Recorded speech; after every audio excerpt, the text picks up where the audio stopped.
Hello guys, gawa tayo ng okoy. Lagyan natin ng pangkulay. Dalawang, tatlo. Tama na yan. Baka sumobra. Ayan, halo-halo. Halo-halo, halo-halo, halo-halo. Tapos mamaya lagyan natin ng tubig para Ayan. Ayan, lagyan na natin ng tubig para ihalo na natin na gawa tayo ng okoy-okoy. Ayan, nagkulay orange na. Money billiard na yan.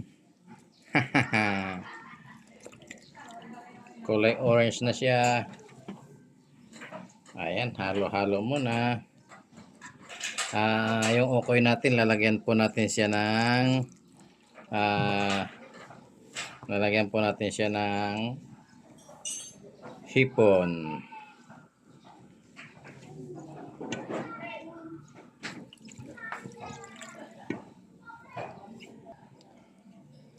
Ayan, haluin lang natin ng haluin hanggang sa magkulay orange silang lahat. Hindi po to, ayan, 1 kilong harina, 1 kilong togi, 1 kilong hipon na maliliit. Ayan, halo-halo.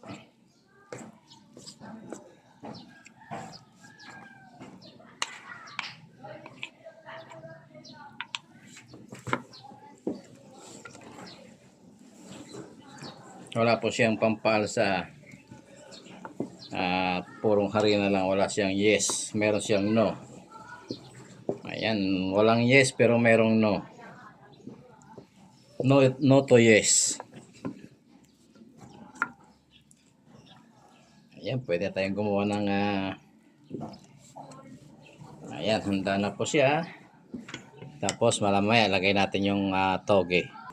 Ayan po, ready na yung ating okay, ito po yung ating ilalagay na toge.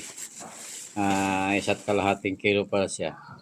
At mamaya papakita natin sa inyo kung paano to halo uli. Ayan, mamaya kasi bibili pa tayo ng mantika. Ayan, lagyan muna natin ng toge guys. Hindi ko pala napindot yung camera. Kala ko napindot ko. Ayan. Ulitin natin yung ating sinabi. Ayan, halo-halo. Simple lang po yan. Nalinis na rin po yung toge kagabi. Nilagay lang sa ref. Kaya ayan, halo-halo na tayo. Halo-halo.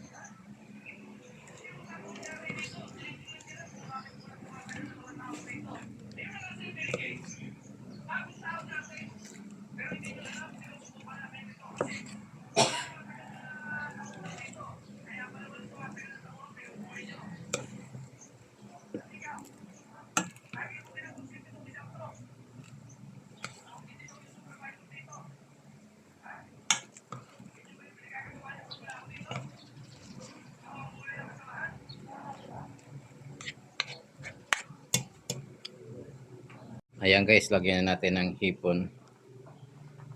Ito yung hipon na ating ilalagay. Tapos mix-mix. Halo-haluin. Para magkalat yung hipon. Ikalat natin.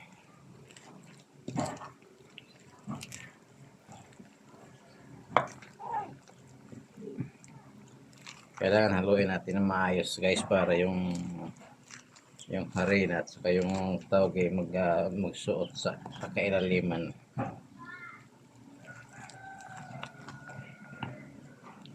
Marami tayong ilalagay na hipo kaya marami tayong bihis magkahalo. Ayan, lagyan na natin lahat.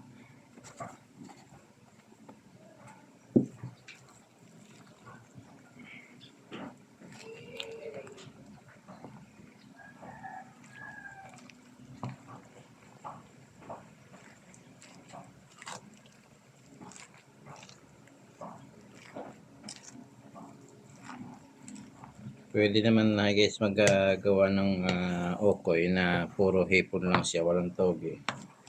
Kaya lang medyo magastos yun kasi puro hipon. Medyo maraming harina nga lang yan. Ayan guys, masarap siya, masarap. Ang sausawan po nito ay suka na maanghang. Siyempre, templado.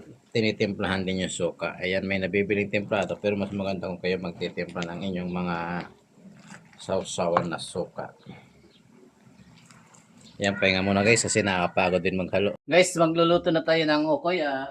Nakahanda na yung ating kawali o yung ating mantika. Ayan, ganito lang kalaki ang ating gagawin. Ayan, pagmasdan nyo po at para ayan, hindi pa masyadong mainit yung ating mantika. Nakasan natin yung ating apoy para uminit kagad yung ating mantika. Ayan. At para pag init mamaya kinaano din natin.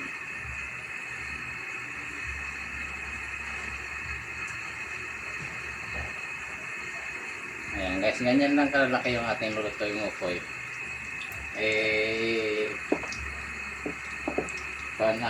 Bibigay lang po natin to doon sa ating tita na ang yung kanyang asawa is Tito Junior anniversary ngayon, pangalawang taon ng kamatayan. Dadali nila doon sa libingan o sa sementeryo at magpapadasal yata sila roon bilang isang Katoliko traditional. Ayan, konti-unti lang po ang lagay natin. Hindi na po natin sinusukat yan. Pwede po natin pang negosyo, pwede pang sarili lamang. Ayan, kung gagamitin po natin pang negosyo, siguro mga 5 piso ang isa, pwede na rin, malaking tubo na rin guys. Pagmura nga lang sibuyas. Ayan, medyo hindi natin makita kasi bumubulo yung mantika. Ayan, talagang ganyan no. Talagang ganyan guys, luto-luto lang. Ayan, antay-antay lang. Ayan guys, babalik na rin natin, baka masunog. Ayan, hindi naman siya dumidikit kaso maganda kung pantay yung pagkakaluto.